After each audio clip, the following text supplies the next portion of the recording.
नमस्कार मेरे प्यारे भाइयों बहनों बच्चों और मेरे बुजुर्गों के चरणों में कोटि कोटि प्रणाम। देखिए, यह वीडियो दो तरह के आदमी के बारे में बनाई जा रही है। एक वो आदमी होता है जो बिना तैयारी के ही अपना कार्य शुरू कर देता है। अब देखिए, इसी तरह ये जो जीवन है यह भी एक भवसागर है। इस भवसागर को कोई मनुष्य होशियारी से पार करता है और कोई मनुष्य अगर होशियारी चतुराई से पार नहीं करता तो उसकी जो नाव है बीच मझधार में ही डूब जाती है और वह अपना जीवन अच्छे से पार नहीं कर पाता। भवसागर है ये दुनिया। तो इसी तरह एक व्यक्ति था, उसे नदी के उस पार जाना था। उसने फटाफट नाव ली, न पाल खोली न पतवार लिया और बस चल दिया। तो उसका रिजल्ट क्या हुआ? वो व्यक्ति बीच मझधार में ही उसकी नाव चकराई और बैठ गई और वह उसमें डूब गया। दूसरा व्यक्ति था, उसने नाव की पाल खोली, नाव को किनारे से खोला, पतवार ली, उसे होशियारी के साथ चलाने लगा। भवसागर उसके जो नाव से यात्रा कर रहा था उसके सफ़र में भी आया, लेकिन उसने भवसागर पार कर लिया। वो कैसे पार कर लिया उसने भवसागर? उसने अपनी होशियारी से पार किया। उसने पहले नाव की पाल वगैरह खोली, उसे पतवार लिया, जहाँ मझधार में आया तो उसने अपने पतवार से उसको खींच कर शांत पानी में चलाया और इस तरह से उसने अपनी नाव की यात्रा पार कर ली। तो इसी तरह से हम लोगों का जीवन है। ये जीवन क्या है? एक भवसागर है।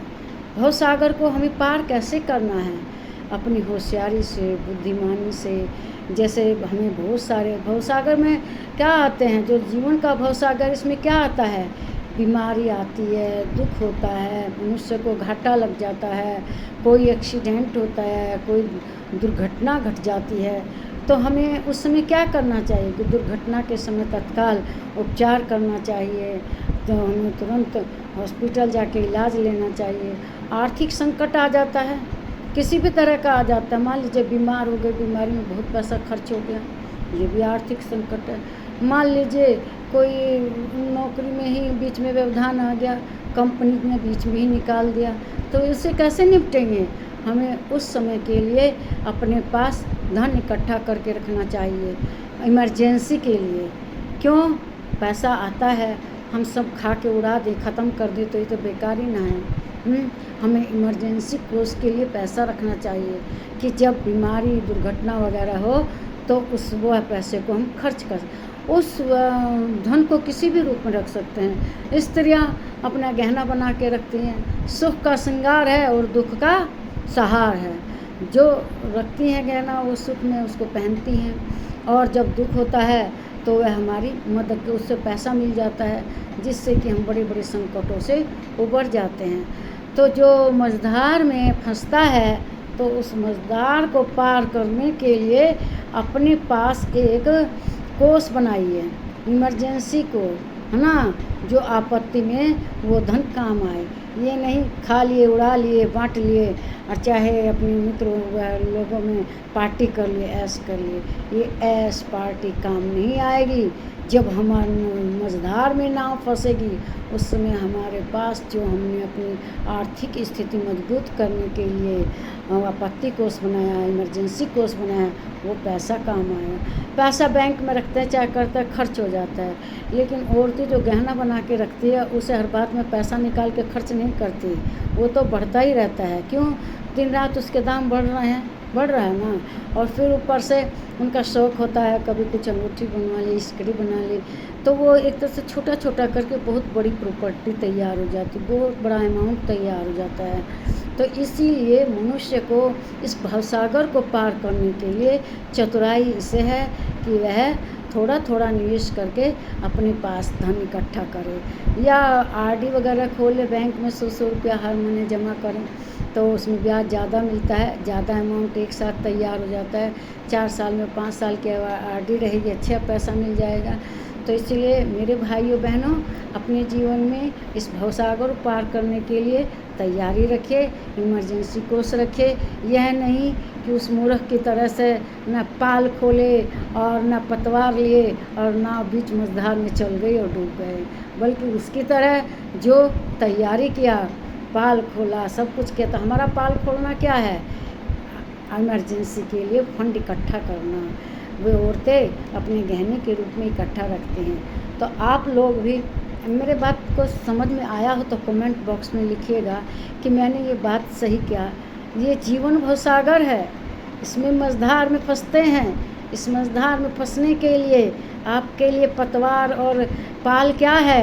आपकी जो आर्थिक स्थिति है उसको सहारा देने के लिए आपकी बचत है। आप उस बचत को बैंक में आरडी के रूप में भी कर सकते हैं, निवेश कर सकते हैं। गोल्ड में थोड़ा थोड़ा निवेश करोगे, तुम्हारी जितनी शक्ति है उतना कर लो, और देखो उसमें घाटा नहीं होता है, उसका दाम दिन पे दिन बढ़ता है। अगर आप गहना ना लेकर उसे प्योर गोल्ड के रूप में लेना चाहें, जैसे सिक्का मिलता है, चाहे उसमें मतलब पैसा कम कटता है, खोट वगैरह कम कटता है।